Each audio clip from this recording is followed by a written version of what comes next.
Two Roman soldiers lean over a game board, their fate resting on a roll of dice. This video will crack the code of ancient Roman games, revealing how everyone from emperors in their palaces to commoners in smoky taverns actually played. We are not just looking at old boards and pieces, we are uncovering the lost rules that govern their world of strategy, chance, and superstition. What secrets are hidden in the lines of a 2,000-year-old game board? By the end, you will know exactly how to play the Romans' favorite pastimes. Which ancient game would you challenge a legionary to play? Across the sprawling empire, the clatter of game pieces was a universal sound. Inside the marbled halls of an imperial villa, Emperor Augustus might have pondered a move in Ludus Latrunculi, a game of military strategy fitting for a commander. Yet step outside into the dusty Roman street and you would find the same intense focus. Legionaries on the frontier scratched game boards into the stone steps of their barracks, while merchants in the forum played quick rounds between customers using simple pebbles on a grid drawn in the dirt. Gaming was a great social equalizer, a shared language of competition that transcended class, even if the playing materials did not. For the wealthy, boards were crafted from exotic woods inlaid with ivory, and pieces were made of polished glass or semi-precious stones. For the common man, a piece of broken pottery and a handful of nuts would suffice. This was not a solitary hobby. It was a vibrant social ritual woven into the fabric of daily life, from the highest throne to the lowest tavern stool. The very essence of Roman society, its ambition, its hierarchy, its simple pleasures, was reflected on these humble boards. So how do we begin to understand the rules they played by when no instruction manual survives? The key to unlocking these rules lies not in a single manual, but in 1,000 scattered fragments. Archaeologists have unearthed game boards etched into the stone steps of the Roman Forum and carved into the courtyards of Pompeii's houses. These are not pristine museum displays, they are the actual playing surfaces worn smooth by centuries of use. Alongside these boards, we find the pieces themselves, small clay, glass, or bone discs known as Latrunculi, which translates to little soldiers or mercenaries. These pieces have been found everywhere, from the damp northern frontier of Britain to the sun-baked sands of Egypt. We possess the physical equipment in overwhelming abundance. Yet this creates the central mystery. We have the board and the pieces, but the original rulebook is lost to time. This is where the real detective work begins. Historians act like intellectual magpies, gathering every tiny, glittering clue. They look at later, better documented games that may have evolved from Roman ones, searching for echoes of the original rules. They scour ancient literature for passing mentions. The poet Ovid, for instance, wrote a playful poem about picking up women at the games, and in it he casually describes a move in a game called Latruns, giving us a precious glimpse of gameplay. Sometimes a discovery is so direct it feels like a voice from the past. At the fort of Vindolanda in northern England, among the famous wooden writing tablets, one document records the purchase of gaming supplies. It is a simple military inventory, but it confirms the presence and popularity of these games right at the edge of the empire. The final and perhaps most exciting method is experimental archaeology. Researchers create replicas of the boards and pieces and then test different proposed rule sets against each other. They play the games for hours, asking a simple question: which set of rules feels right? Which one creates a balanced, challenging, and strategically satisfying experience on this specific board? It is a process of trial and error, guided by the silent logic of the board itself. So with these methods in mind, what did a game actually look like when two Romans sat down to play? Among the many games played across the empire, one stands out for its cerebral and ruthless nature. Ludus Latrunculi, the game of brigands, was the Roman equivalent of chess or checkers, a pure battle of wits between two players. The board was a simple grid, often 8 squares by 8, though archaeologists have found larger versions. Each player commanded an army of identical pieces, typically distinguished only by their color, like light and dark stones. These were your Latrunculi, your little soldiers, lined up and ready for a fight with no element of chance. There were no dice to roll here. Victory depended solely on foresight and cunning. The core objective was deceptively simple. You aimed to capture your opponent's pieces by trapping them. Imagine one of your soldiers moving forward, only to find an enemy piece in front of it and another enemy piece directly behind it. With both escape routes blocked on opposite sides, the piece was considered surrounded and removed from the board. This simple mechanic created an incredible depth of strategy. A player couldn't just focus on aggressive attacks. They had to constantly protect their own lines, anticipate enemy movements several turns ahead, and set elaborate traps. It was a game of feints and sacrifices, where a seemingly weak position could be a deliberate lure. Is it any wonder this was a favorite pastime for legionaries stationed at remote forts? The game mirrored their own military reality, where small units maneuvered for advantage and a single mistake could lead to annihilation. The very name, Game of Brigands, speaks volumes about the Roman worldview. It wasn't about honorable face-to-face combat. It was about ambush, deception, and the cutthroat tactics of mercenaries fighting for gain. This mindset permeated Roman politics and business, where alliances shifted like pieces on a board, and your closest ally could become your captor with one clever move. But for all its strategic sophistication, Latrunculi was not the only game echoing through the Empire's halls. Another pastime offered a very different and far more unpredictable kind of thrill. Moving a piece in Ludus Latrunculi was a deliberate act. Each of your little soldiers slid across the grid in straight lines, forward, backward, or side to side, much like a rook moves on a chessboard today. They could travel any number of empty squares in a single turn, allowing for sweeping maneuvers across the battlefield. This simple movement rule created a dynamic flow where a piece could shift from a defensive position to an immediate threat in one swift motion. The true heart of the game, however, lay in the capture. A piece was not taken by landing on it, but by surrounding it. Picture one of your opponent's pieces sitting on a square. If you could skillfully maneuver one of your own pieces to occupy the square directly in front of it, and another of your pieces to the square directly behind it, that enemy soldier was trapped. It was captured and removed from the board. The same principle applied from side to side. This method is often called a custodian capture, as your two pieces act like guards, taking the enemy into custody from opposite sides. It is a tense and tactical system that forces you to constantly survey the entire board, seeing not just where pieces are, but the empty spaces between them that could become deadly traps. But was the game this straightforward? Historians fiercely debate one tantalizing possibility. Some broken pieces and ambiguous texts suggest the existence of a special piece, a dux or leader. This single piece might have possessed unique abilities, perhaps moving differently like a king in chess, making it both a vital asset and a critical vulnerability. Can you feel the shift in strategy that would introduce? The entire game could pivot from a war of attrition to a focused hunt, where protecting your leader while targeting your opponents becomes the ultimate objective. This debate remains unresolved, a ghost in the rules that we are still trying to pin down.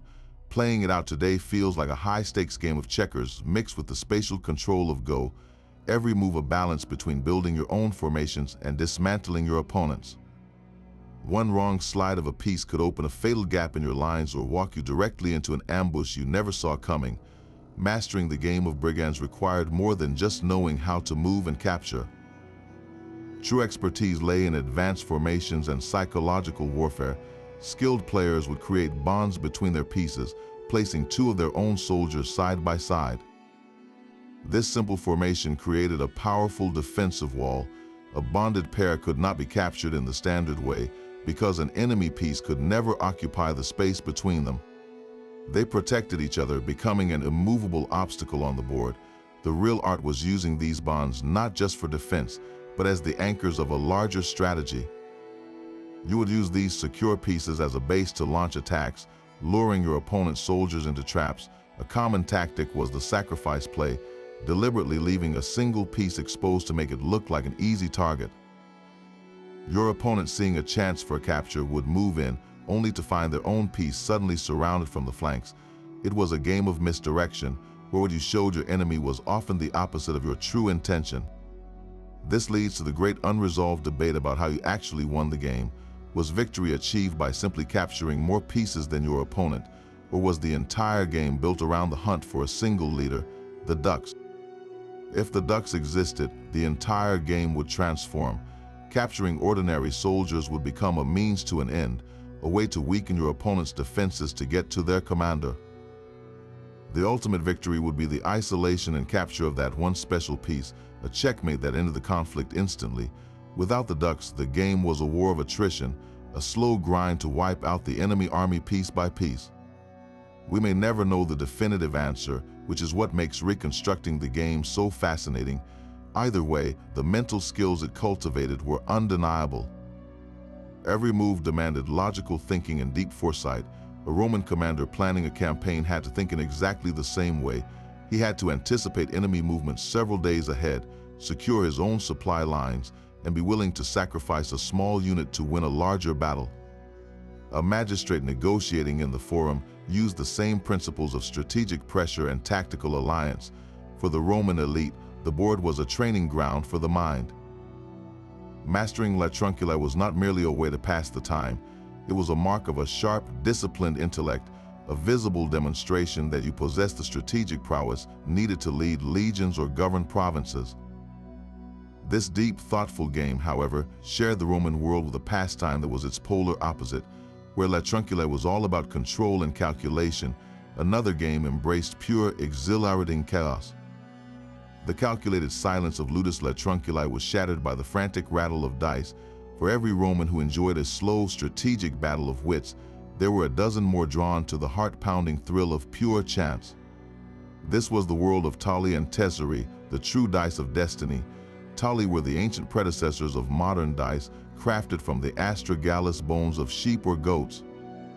These small, knobby bones were not cubes. They had 4 distinct, naturally flat sides, each with a different value, and 2 rounded ends that were unplayable. Throwing Tali was a ritual as old as Rome itself, a game of fate where the bones clattered to a stop, their random arrangement deciding a win or a loss. Alongside these ancient knuckle bones were tesseri, the familiar 6-sided cubic dice we recognize today. Crafted from bone, ivory, or even precious materials for the wealthy, these dice bore pips or Roman numerals on each face. The popularity of these games was immense, cutting across every layer of society. A slave might shake a single Tali bone for a moment's diversion, while a senator in a lavish villa would cast ivory tesseri onto a marble table, the stakes just as high despite the different settings. This created a fascinating social contradiction. Gambling with dice was officially frowned upon and frequently made illegal, seen as a vice that could bankrupt respectable citizens and lead to public disorder. Yet the laws were often ignored or loosely enforced. The allure of instant fortune, the sheer excitement of the unknown, proved too powerful to resist. The roll of the dice was a moment where rank and privilege were suspended, where a common soldier could feel the same surge of victory as an emperor. It was a direct appeal to the goddess Fortuna, a hope that for one fleeting moment, luck would smile upon you. But how did these games of chance actually work, and what did a winning roll look like? The frantic clatter of dice introduced a world of risk far removed from the silent strategy of Latrunculi. One of the most popular dice games was Ludus Duodecim Scriptorum, the game of 12 lines. Picture a long, narrow board marked with 3 parallel rows of 12 symbols each, often letters or designs. This was essentially the Roman version of backgammon, a thrilling race between 2 players. Each player controlled a set of pieces, and the goal was a race against your opponent. You needed to move all of your pieces along the winding course of the board and then safely bear them off the other end. The movement was dictated entirely by the roll of 3 6-sided dice. The numbers showing on the dice would be added together, telling you how many spaces to move one of your pieces. Strategy came into play with your choices. You could move one piece the total number of spaces, or you could split the roll between several pieces, carefully navigating the board to block your opponent and avoid having your own pieces sent back to the start if they were landed on. It was a perfect blend of chance and tactical positioning, where a fantastic dice roll could be wasted by poor planning. For those seeking a more immediate and brutal thrill, there were simpler gambling games. One such game involved players taking turns throwing several dice, with the highest single roll winning the entire pot. This was gambling in its purest form, a swift and decisive test of luck. The most legendary roll in all of Roman gaming was the Venus throw. In games using 4 Tali knuckle bones, the Venus was the ultimate achievement, a roll where all 4 bones landed showing a different numbers. This was the jackpot, an unbeatable result that paid out the maximum win, and was believed to be a sign of divine favor from the goddess of love and fortune herself. Every roll of the dice was a social event, charged with anticipation and risk. In a single moment, a soldier could lose a month's wages, or a merchant could double his profits. The dice embodied the Roman belief in fortune's wheel, where life could turn on a single, unpredictable event. This constant dance with chance reveals a core tension in the Roman character, a society built on rigid order and discipline that was simultaneously fascinated by the chaotic spin of fate. Yet beyond the boards and the dice, the Romans saw something more in their games, a hidden message from the gods written in the fall of a bone or the position of a piece. This tension between law and desire created a strange hypocrisy at the heart of Roman life. Sumptuary laws explicitly tried to curb gambling, with one famous law limiting losses to a fixed, very small amount per day. The law itself acknowledged that the practice was too widespread to stamp out entirely, so it instead tried to contain the financial ruin, focusing on the symptom rather than the cause. Yet these rules were flouted constantly, most spectacularly by the very people who were supposed to uphold them. The Emperor Claudius was infamous for his obsession with dice games. He didn't just play in private. Historical accounts describe him playing in his carriage during journeys, having a special board made to prevent the dice from rolling away, and even writing a book about dice playing. His passion was an open secret, a glaring example of how the elite could live above the very laws they created for the common people. The street-level reality was a world of clandestine games in back rooms and taverns, where the thrill of an illegal bet only added to the excitement. Everyone from a senator to a sandal maker understood the law, but many chose to roll the dice anyway, trusting in luck to keep them from getting caught. This reliance on luck went far beyond simple hope. It was a deeply superstitious ritual. A player wouldn't just shake the dice cup, they would blow on it for luck, whisper a prayer to Fortuna, or make a small offering to the gods for a favorable roll. They believed firmly in lucky and unlucky throws, seeing the hand of divine favor or displeasure in the random fall of the bones. A winning streak was a sign you were blessed. A losing streak meant you had somehow offended the fates. This superstitious mindset made the games feel profoundly consequential, a direct dialogue with the divine. Of course, some players decided to give Fortuna a very literal nudge. Cheating was rampant. Loaded dice have been found by archaeologists, cleverly weighted with small blobs of lead on the inside to make certain numbers come up more frequently. Using such dice was a tremendous risk. Getting caught cheating wasn't just a matter of losing a game. It could lead to a brutal public beating or, in some cases, being sentenced to hard labor in the mines. The punishment was so severe precisely because the crime was a violation of trust and a mockery of the divine will people believed guided the roll. So you had this incredible cultural snapshot. A society bound by strict laws, yet endlessly tempted by chance. A people who worshipped order and discipline, but who also fervently believed in the power of a lucky charm. They passed laws against the very thing their emperors practiced openly, and they prayed to the gods for luck in games where their opponents might be secretly tilting the odds. This wasn't just play, it was a microcosm of the Roman spirit itself, a constant dramatic struggle between rigid control and the intoxicating chaos of fate. While the dice decided fates in simple gambling games, a far more sophisticated race was unfolding on another board. Tabula, a name simply meaning table or board, represents the pinnacle of Roman dice-based strategy and the direct ancestor of the backgammon we know today. Picture a long rectangular board, almost identical to a modern backgammon set. It was divided into 24 narrow points, 12 on each side, arranged in 2 rows of 12.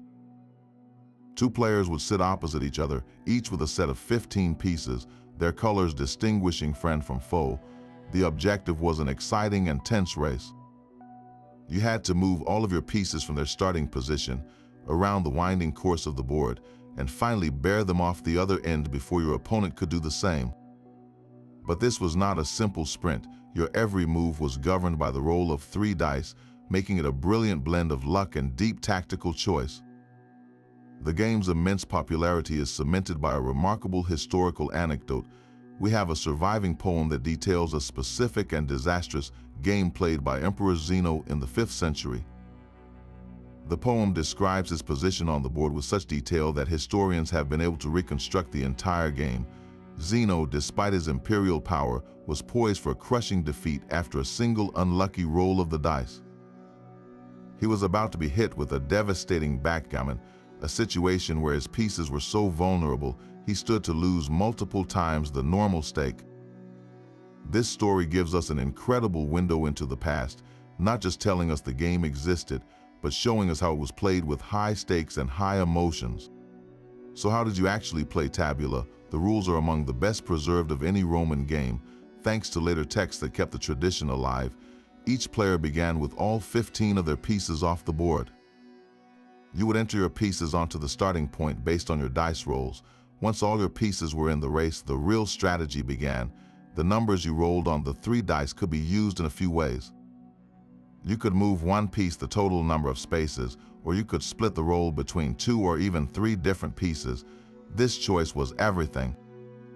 It allowed you to create blockades by stacking multiple pieces on a point, making that space safe and impassable for your opponent, but it also created vulnerability. If you left a single piece alone on a point, it was a blot. If your opponent landed on that solitary piece with one of their own, your piece was sent all the way back to the beginning, forced to start its long journey over. This single rule created a constant thrilling tension between aggressive movement and cautious defense. Do you race a single piece around the board to an early victory, leaving it exposed to attack? Or do you move your army as a slow, protected herd, risking that your opponent might outpace you? The roll of the dice gave you your options, but your decisions determined your fate. Each player in Tabula began with a clear and formidable lineup. Your army of 15 pieces was not scattered randomly. They all started the game off the board, held in reserve. To begin the race, you needed to bring your soldiers onto the battlefield, and this entry point was a crucial strategic location. All your pieces entered onto the 24th point, which was deep within your opponent's home territory. Think of it as launching a raid behind enemy lines. You could only place a piece onto this starting point if you rolled a corresponding number on one of your 3 dice. A roll showing a 6, for example, would allow you to move a new piece onto the 6th point from the end of your opponent's table. Once a piece was successfully entered, its long and perilous journey began. Every piece moved in the same counterclockwise direction, traveling from your opponent's home table all the way around the board's 24 points until they reached your own home table on the opposite side. This created a thrilling, head-on collision course as the 2 armies raced in opposite directions, constantly crossing paths and creating opportunities for conflict. The roll of the 3 dice dictated your options for this journey. You were not forced to use the total sum. Instead, you could use each die as a separate movement command. If you rolled a 2, a 4, and a 5, you had 3 distinct moves to allocate. You could choose to move one piece a total of 11 spaces, combining the values. Or you could move one piece 2 spaces, a second piece 4 spaces, and a third piece 5 spaces. This choice was the heart of the game's strategy. Do you push a single runner deep into enemy territory, or do you advance your entire line in a coordinated wave? Every decision was a gamble, balancing speed against safety as you navigated the winding path toward home. This constant risk of exposure defined the very soul of Tabula. A single, isolated piece sitting alone on a point was known as a blot, a moment of profound vulnerability in the middle of your race. That lone piece was a target, and if your opponent on their turn could move one of their own pieces to land directly on that same point, your blot was hit. The consequences were immediate and punishing. Your captured piece was not just moved back a few spaces, it was sent completely off the board, placed on the bar, the central divider. Now your entire strategy came to a screeching halt. You could not move a single other piece on the board until you had rescued that one stranded soldier. To re-enter, you had to roll a number that corresponded to an open point in your opponent's home table, that starting quadrant where the race began. If your opponent had skillfully blocked all 6 entry points with their own secure formations, you were trapped. You could roll the dice again and again, watching your turns vanish while your opponent continued their unopposed march to victory. This single rule transformed the game from a simple race into a deep tactical duel. It forced you to constantly weigh the value of speed against the peril of leaving a man behind. Do you make a bold dash with a single piece, hoping to get it to safety before your opponent can pounce, or do you move in slow, protected groups, sacrificing tempo for security? The answer lay in the defensive art of building points. If you could move two or more of your pieces onto the same location, you created a block, a fortified point that was completely safe from enemy attack. An opponent could not land on or pass over this blockade. These safe points became the anchors of your entire strategy. You used them to control the flow of the board, creating choke points that slowed your opponent's advance while providing safe havens for your own pieces to regroup. The most skilled players would build a prime, 6 consecutive blocked points in a row, creating an impenetrable wall that completely trapped any enemy pieces behind it. This was the ultimate defensive achievement, a strategic masterstroke that could win the game on its own. Every move in Tabula was therefore a high-stakes calculation. Do you break apart a safe block to advance another piece, opening a hole for your opponent to exploit? Do you leave that block exposed, betting that your opponent won't roll the exact number needed to hit it? The roll of the dice gave you the possibilities, but your choices defined the battle. It was a perfect Roman synthesis of Fortuna's whim and human intellect, a dynamic dance of attack and defense where a single unlucky roll could be mitigated by foresight, and a moment of clever positioning could overcome the best luck. The race for victory on a Roman board was itself part of a longer historical contest. Before Tabula perfected the formula, its predecessor, Ludus Duodecim Scriptorum, ruled the tables. The game of 12 lines presented a more intricate battlefield. Its board was marked by 3 distinct rows of 12 symbols each, often letters forming witty phrases. This third row added a layer of complexity that Tabula would later strip away. While the exact rules are lost, historians theorize that pieces may have moved in a more complicated path, perhaps starting on the outer rows and then progressing to the central row before being borne off. It was a game that demanded more from its players, not just in strategy, but in simply tracking the journey of each piece across a wider, more segmented board. Then a fascinating shift occurred. Sometime around the 1st century, the cumbersome 3-row board began to fall out of favor. The newer, streamlined Tabula board emerged, featuring only 2 rows of 12 points. This was a revolutionary simplification in game design. The older game's winding, 3-lane track was condensed into a single, fluid circuit. This change had a profound impact on the pace and feel of the game. Tabula was faster, more direct, and immediately more intuitive. The elimination of that extra row removed a layer of administrative complexity, allowing players to focus their mental energy entirely on the core tactical duel, the delicate balance between the aggressive race and the defensive block. This evolution from Duodecim Scriptorum to Tabula reveals a refinement in Roman leisure, a move towards elegant efficiency. They were perfecting a format, distilling a good game into a great one. The 2-row design was so effective, so perfectly balanced between luck and skill, that it became the enduring blueprint for a game that would captivate the world for the next 2,000 years, surviving the fall of the empire itself to become the backgammon we know today. But for all the complexity of dice and checkers, the most common Roman game required almost no equipment at all. Known as calculi, or simply the game of pebbles, this was the ancient world's version of a quick mental duel. Played on a grid scratched into stone, wood, or even hard-packed earth, it was the universal pastime. Its rules were beautifully straightforward. 2 players would take turns placing their pebbles, one at a time, onto the intersections of a grid. The goal was simple, yet required constant vigilance. You needed to be the first to get 5 of your own pieces in an unbroken line. This line could run horizontally, vertically, or diagonally. The moment you achieved that 5th pebble in a row, the game was over, an instant victory. Think of it as a much deeper, more challenging ancestor of tic-tac-toe, a game of pure spatial reasoning where every single move either advanced your own potential line or blocked your opponent's imminent threat. Its accessibility was its greatest strength. You did not need a finely crafted board or expensive ivory pieces. A sharp nail to scratch a grid and a handful of differently colored stones or broken pottery shards were all you needed. This is why we find these simple grids etched into the steps of public buildings, the floors of barracks, and the courtyards of private homes. A legionary waiting for his watch could play a quick round with his comrade. A merchant could set up a game between customers. Even children could easily learn its logic, their laughter echoing in the forum as they placed their pebbles. Calculi was the people's game, a democratic exercise in pattern recognition and forward thinking that cost nothing and could be enjoyed by anyone, anywhere. Your choice of game in ancient Rome was never just a matter of personal preference. It was a subtle but powerful social signal, a declaration of your class and intellect for all to see. The quiet, cerebral battles of Ludus Latrunculi were the domain of the patrician elite, the senators, and the educated. This was a game that required patience, deep strategic thinking, and an ability to plan several moves ahead, mirroring the skills needed to navigate the treacherous waters of Roman politics.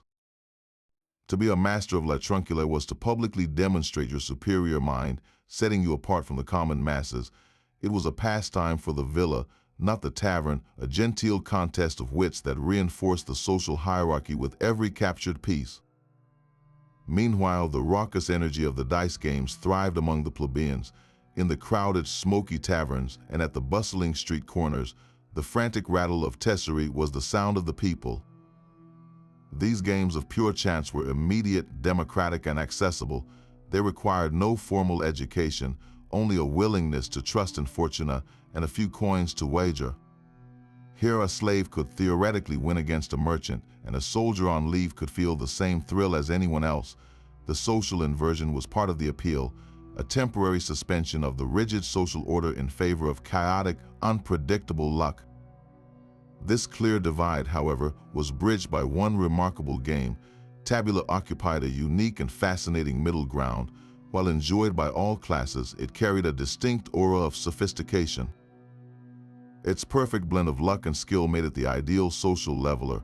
A wealthy merchant could play a game with a visiting dignitary, the dice providing enough randomness to keep it interesting for the casual player, while the deep tactical choices offered a satisfying challenge for the strategic mind. The game required enough calculation to be respectable, but the ever-present element of chance prevented it from becoming the exclusive, intimidating domain of the intellectual elite like Latrunculi. Your proficiency at Tabula signaled that you were a person of both refinement and a healthy appetite for life's uncertainties, so the next time you see a Roman game board, look beyond the lines and pieces. See it as a social map. The quiet grid of Latrunculi whispers of Senate debates and philosophical discussions in quiet libraries. The worn dice cups speak of crowded inns and the raw hope of a better tomorrow. And the elegant Tabula board tells a story of a society in conversation with itself, where class and chance were forever locked in a compelling, endless game. A Roman gamer's kit was far more than a simple board and a few pieces. The true enthusiast, especially one with coin to wager, possessed a collection of specialized accessories that transformed a casual pastime into a serious ritual. Among the most ingenious of these artifacts is the Pyrgos or dice tower. This was a clever invention designed for one primary purpose: to eliminate cheating. Crafted from bronze or bone, it was a small, hollow tower with a series of baffles or ramps inside. A player would drop their dice into the top opening, and the bones would clatter and bounce their way down through the internal maze before tumbling out of a small exit chute at the base. The result was a completely random roll, untouched by human hands. No skilled flick of the wrist could influence the outcome here. The very existence of the dice tower speaks volumes about the Roman competitive spirit. It was a tool for ensuring fairness, a testament to their understanding of probability and their desire to let fortuna, and not fraud, decide the winner. Alongside these towers, beautifully crafted gaming boxes have been unearthed. These were the ancient equivalent of a complete travel set, with hinged lids and compartments inside to hold everything needed for a game of Latrunculi or Tabula. The board itself was often inlaid on the inside of the lid, so you simply opened the box and began to play. Many were personal treasures, intricately carved with scenes from mythology or the owner's name, transforming a simple container into a statement of wealth and identity. For those who needed an even more portable solution, a simple leather mat would suffice. These could be rolled up and tucked into a belt, ready to be unfurled on any flat surface in a tavern or at the baths, the grid for a game of calculi or the points for tabula stitched directly onto the hide. And of course, no serious gambler was without his money pouch. This was a practical necessity, a small leather bag used to hold the stakes, the asses and denarii that would change hands with every lucky roll or clever move. For games with complex betting or high stakes, a small, portable abacus might even be brought to the table. These counting boards, with their sliding beads, allowed for quick calculations of winnings and losses, ensuring no disputes over a debt. Together, these objects create a vivid, tactile picture. You can almost hear the dice rattling through the bronze tower, feel the weight of the ivory pieces in your hand, and see the concentration on a player's face as he loosens the drawstring on his coin purse. This was the full sensory experience of Roman gaming, a world of skill, chance, and beautifully crafted tools designed to make the game as fair and as engaging as possible. The same Roman mind that planned a perfect trap on a Latrunculi board also orchestrated the brutal choreography of the arena. Both were considered ludi games, and both were built on a foundation of strategy, chance, and immense stakes. Think of the gladiatorial contest as a game played with living pieces on a grand, bloody board. The sand-strewn floor of the Colosseum was the playing surface, its boundaries clearly defined. The gladiators themselves were the specialized pieces, each with a unique moveset and value. The Retiarius, with his net and trident, was a fast, long-range attacker, while the Secutor, with his heavy shield and helmet, was a slow, defensive tank. The matchups were carefully calculated, pitting different styles against each other to create a dynamic and unpredictable spectacle, much like choosing which piece to move and where. And just as friends would wager over a dice game in a tavern, the vast audience in the stands placed frantic bets on the outcome of the life and death struggle below. They were not just passive spectators, they were participants in the game, emotionally and financially invested in the role of destiny that would determine who lived and who died. This reveals a profound cultural pattern. The Roman worldview was saturated with the concept of structured conflict, a belief that order could be imposed on chaos through rules, tactics, and an acceptance of fate's role. On a small scale, this played out with wooden pieces on a grid. On a monumental scale, it unfolded before 50,000 cheering citizens. The ludus Latrunculi player, carefully surrounding his opponent's soldier, was engaging in the same fundamental exercise as the editor who financed the games, strategically pairing gladiators to maximize the drama. Both were simulations of conflict, one abstract and intellectual, the other visceral and mortal. Both were ultimately about control, about using skill to navigate a situation where luck could still deliver a devastating, unexpected blow. A legionary could lose his favorite gaming piece to a clever ambush, and a celebrated gladiator could lose his life to a single misstep. The Romans saw no contradiction in enjoying both. For them, the line between a game of wits and a fight to the death was not a barrier, but a spectrum of the same compelling principle, a way to examine the very nature of power, fortune, and human struggle. A legionary's polished dice and a senator's ivory game board tell only part of the story. The other, more universal sound of play came from the city's courtyards and dusty alleyways, where the games of Roman children created a world all their own. Their pastimes required almost no equipment, just imagination and a simple desire for fun. One of the most popular was called par impar, or odds and evens. A child would quickly hide a handful of small nuts or pebbles in their fist, and their friend had to guess whether the number hidden was odd or even. It was a game of pure intuition and chance, its thrill lying in the quick reveal and the chance to be the guesser next. This was the ancient version of rock, paper, scissors, a universal language of childhood played in an instant. When they weren't guessing at hidden treasures, they were chasing them. Ball games were a constant activity, with children playing catch or early forms of team games.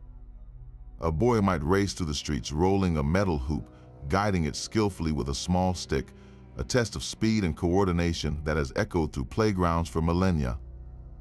And for quieter moments, there were dolls made of rag, wood, or even terracotta for those who could afford them.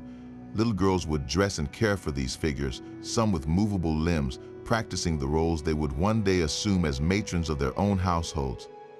Boys often played with miniature model soldiers, lead or clay legionaries with which they could reenact the great battles their fathers and older brothers fought at the empire's edges. The archaeological record gives us touching proof of this vibrant world of play. At sites like Pompeii, we find child-sized gaming pieces, smaller and more crudely made than adult versions. Scratched into stone steps and walls, you can still see the simple grids for games of calculi. likely etched by a young hand practicing or simply passing the time. It seems children didn't need the complex rules of full Latrunculi. They would have played on a smaller grid, perhaps with the simpler goal of getting 3 in a row instead of 5, learning the basic concepts of strategy and pattern recognition through a more accessible version of the adult game. These artifacts are more than just toys. They are direct connections to the Roman child's mind, revealing a realm where the harsh realities of adult life were filtered through the simple, joyful lens of play. The need to run, to guess, to pretend, and to learn through games is a thread that connects their ancient world directly to our own, a timeless reminder that before they were soldiers, senators, or merchants, they were just children, mastering their own small universes, one game at a time. Some Roman games, however, guard their secrets more fiercely. Take the enigmatic Ludus Regularis, a name that survives in a handful of texts but offers no rulebook. The name itself is our first clue. Regularis suggests order, a system, likely referring to a grid or a strict set of patterns. Scholars piece together its ghostly outline like a broken mosaic. They analyze the name, looking at similar games from neighboring cultures. Could it have been a Roman variation on the Greek game of Pompeii, a game of surrounding your opponent? Or perhaps it shared DNA with an Egyptian board game, adapted and renamed for Roman tastes. The detective work then moves from the library to the game table. Historians create a blank grid and begin testing different rule sets that fit the scant evidence, playing round after round. Does the game work better if the objective is to form a specific shape with your pieces, or is it a race to control the board's center? Each session is a dialogue with the past, an attempt to find the set of rules that makes the board come alive in a way that feels balanced, challenging, and satisfyingly Roman. We may never know the true rules of Ludus Regularis, and that admission is a vital part of the story.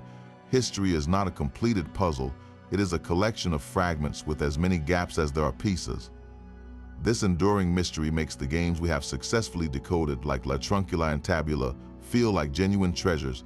Each one is a victory against time, a set of rules wrestled back from silence, allowing us to sit across the board from a Roman and for a few moments play by their rules. Ready to challenge a friend to a game of Roman strategy? Setting up your own game of Ludus Latrunculi is surprisingly simple. All you need is a standard 8x8 checkerboard, which perfectly mirrors the most common ancient grid. Each player needs a set of 16 pieces. You can use checkers, coins, or even 2 different colors of beans, anything that distinguishes your army from your opponents. To begin, line up your 16 pieces on the 2 rows of the board closest to you, filling all the squares.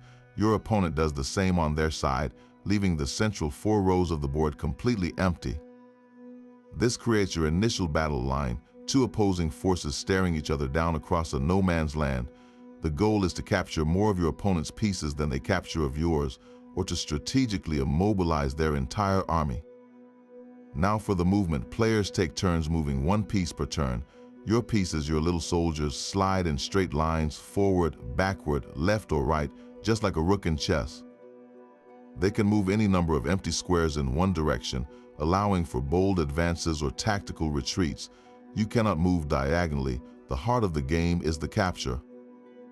A piece is captured when an opponent sandwiches it between 2 of their own pieces. This must happen along a straight horizontal or vertical line. If you move one of your pieces so that an enemy piece is now trapped directly between it and another one of your pieces with no empty space in between, you have made a capture. That surrounded piece is immediately removed from the board. It is a tense game of positioning, where you are constantly trying to create these deadly traps while avoiding walking your own pieces into them. A good opening strategy is to avoid moving the pieces on the very edge of your back row for as long as possible. These pieces are safe from being surrounded from behind, making them valuable anchors for your defense. Instead, begin by advancing your central pieces cautiously. Try to create bonds by moving 2 of your pieces side by side. Remember, 2 pieces that are adjacent to each other cannot be captured in the standard way, as an enemy can never get between them. Use these bonded pairs as a secure foundation to launch attacks. Be wary of sacrifice plays. An opponent might leave a single piece exposed, tempting you to capture it. Before you move in, always scan the board. Is that piece a genuine oversight, or is it bait designed to lure your piece into a surrounding trap? The entire game unfolds as a dramatic back and forth of feints, blocks, and sudden, decisive captures. Why not grab a board and some pieces and try it for yourself? You will be participating in a 2,000-year-old tradition, thinking like a Roman commander with every move you make. To feel the same rush as a Roman gambler, you only need a standard backgammon set. The ancient game of Tabula is almost identical to its modern descendant, but with one fascinating twist in the starting position that makes the opening moves even more dramatic. To begin, open your backgammon board. Each player needs 15 checkers of their own color. In modern backgammon, your pieces start in various positions around the board. For authentic Tabula, you will start with a clean slate. All 15 of your checkers begin off the board, held in reserve. Your first task is to enter them into the race. You do this by rolling your 3 dice. The numbers you roll allow you to place a new checker onto the corresponding point in your opponent's home board, the quadrant closest to them. For example, if you roll a 2, a 4, and a 6, you can place one checker on your opponent's 2 point, another on their 4 point, and a third on their 6 point. This creates an immediate head-on collision as you build your forces deep behind enemy lines. Once all your pieces are entered, the real race begins. Your checkers move counterclockwise around the board's 24 points, heading from your opponent's home board all the way to your own. On your turn, you roll the 3 dice. You can use each die as a separate move. If you roll a 3, and a 5, you have 3 moves to allocate. You could move one checker a total of 11 spaces, or move one checker 3 spaces, another checker 3 spaces, and a third checker 5 spaces. This choice is the core of your strategy. As you move, you must be constantly aware of blots. Any single checker sitting alone on a point is vulnerable. If your opponent lands on that exact point with one of their own checkers, your blot is hit. Your piece is sent to the bar, and you must spend a future turn re-entering it in your opponent's home board before you can move any other pieces. This rule forces you to balance speed and safety. Do you dash a single runner ahead, hoping to get it home before it can be attacked, or do you move in slower, protected groups? To create safe havens, you build points. When you have 2 or more of your checkers on a single point, that location becomes a blockade. Your opponent cannot land on or pass over a point you have secured. The ultimate goal is to move all 15 of your checkers into your own home board, the final quadrant. Once they are all safely gathered there, you can begin bearing off. You roll your dice and remove checkers corresponding to the points they occupy. A roll of a 1 allows you to bear off a checker from your 1 point, a roll of a 2 from your 2 point, and so on. If you roll a number for a point that has no checkers, you must make a legal move with a checker on a higher numbered point. The first player to bear off all 15 checkers wins the game. The only significant difference from modern backgammon is that initial all-or-nothing start, which makes the opening phase a tense scramble for position. You can easily play this tonight. Grab a backgammon set or even draw the board on paper and use coins for pieces. For a few moments, you are not just learning about history. You are touching it, making the same calculations, feeling the same tension, and sharing a direct, unbroken link with every Roman who ever shook a cup of dice and hoped for a lucky roll. The Roman passion for gaming never truly vanished with the fall of the empire. It simply evolved, its core principles traveling down the centuries to become the foundation of games we still play today. That elegant board for Tabula did not gather dust in a forgotten tomb.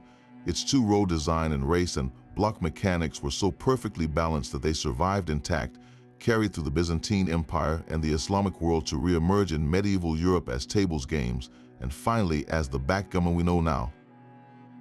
The essential soul of the game, the thrilling dance between the luck of the dice and the strategy of your moves, remains completely unchanged. When you slide your checker across a backgammon board today, you are performing the same action as a Roman merchant in Ostia 2,000 years ago. The legacy of ludus Latrunculi is more diffuse but equally profound. While no single modern game is its direct descendant, its DNA, the idea of a pure strategic duel on a grid with capturing by surrounding, seeped into the intellectual culture of the Middle Ages. It influenced the development of various Tafel games like Nefertafel, and its core principles of spatial control and tactical sacrifice undoubtedly helped shape the mindset that would later create chess. The Roman distinction between games of pure strategy and games of blended chance and skill created the categories we still use to organize our own game nights. And what of the dice? The frantic rattle of tesserae is the most unbroken sound from the ancient world. From the legionaries' handful of bone cubes to the plastic dice in your modern board game box, the fundamental tool of chance is identical. The Romans did not invent dice, but they perfected their use in complex games, establishing that exhilarating blend of probability and choice that defines everything from Monopoly to sophisticated, modern tabletop games. They established the very archetypes of play, the race game, the war game, the game of pure luck that are the bedrock of global gaming culture. So the next time you open a board game, look closely at its components. That grid for placing tokens echoes the scratched stone of a Roman courtyard. Those six-sided dice are the direct heirs of the tesserae, rattling in an emperor's cup. You are not just playing a game, you are participating in a 2,000-year-old tradition, a direct link to the minds of people who understood that the urge to play, to compete, and to test your wits against fortune is a timeless part of being human. Roman games were far from the primitive pastimes we might assume. A common misconception paints them as simple, almost childish diversions, but the reconstructed rules for Ludus Latrunculi reveal a battlefield of intricate strategy that could challenge a modern chess player. This was not a game of chance. It was a demanding mental exercise in spatial control and tactical foresight, requiring players to think several moves ahead in a constant dance of attack and defense. Similarly, Tabula demanded a sophisticated balance of probability calculation and risk management. To dismiss these games as simplistic is to ignore the clear evidence of their complexity, a complexity that mirrored the strategic minds that built an empire. Another persistent myth suggests every roll of the dice was for high stakes. While gambling was undoubtedly widespread and often illegal, it was not the sole reason people played. For many, these games were a fundamental social ritual. A game of calculi scratched into a stone step was a way to connect with a neighbor, while a session of Latrunculi in a villa was a display of intellectual refinement, a way to sharpen the mind through friendly competition. The board was a social hub, a place for conversation and camaraderie, with the pleasure of the game itself being the primary reward. Perhaps the most important clarification concerns the rules themselves. We must resist the temptation to believe we have uncovered a complete, unaltered rulebook for every game. The truth is far more fascinating. Our understanding is a tapestry woven from fragments, a best guess reconstructed by historians who piece together clues from archaeology, literature, and experimental gameplay. The ongoing debate over the existence of the ducks in Latrunculi is a perfect example. This process is not a failure of research, but a testament to the dynamic nature of history. It reminds us that the past is not a locked box of answers, but a living conversation. Embracing this nuance does not weaken our understanding. It enriches it, allowing us to appreciate the sophistication of Roman culture and the diligent detective work that brings their world back to life, one move at a time. These reconstructed games offer us a clear window into the Roman soul. The silent, cerebral warfare of Ludus Latrunculi reveals a culture that prized strategic thinking and military foresight, where every move on the board mirrored the political and tactical calculations of the forum and the battlefield. The thrilling, dice-driven race of Tabula showcases a different but equally Roman trait, a masterful balance between accepting the whims of fate and applying sharp intellect to manage the risks. And the ever-present rattle of the dice, from the humble tally to the ivory tesserae, speaks to a society utterly fascinated by fortune, a people who built a world of rigid order, yet constantly appealed to the chaotic spin of luck. These were not mere diversions, they were reflections of a complex worldview, reinforcing social hierarchies in the villa while offering a chance to defy them in the tavern. They satisfied a universal human need for challenge, for social connection, and for the pure joy of play. So the next time you consider a game of checkers or backgammon, remember you are holding a piece of that ancient world. When you slide a piece across a grid or shake a cup of dice, you are participating in a tradition 2,000 years old. For a brief moment, you can share in the concentration of a legionary, the excitement of a merchant, and the laughter of a child in the Roman sun. Which of these ancient games would you most want to challenge a friend to play? Let us know in the comments below, and subscribe to keep unraveling the great mysteries of the past.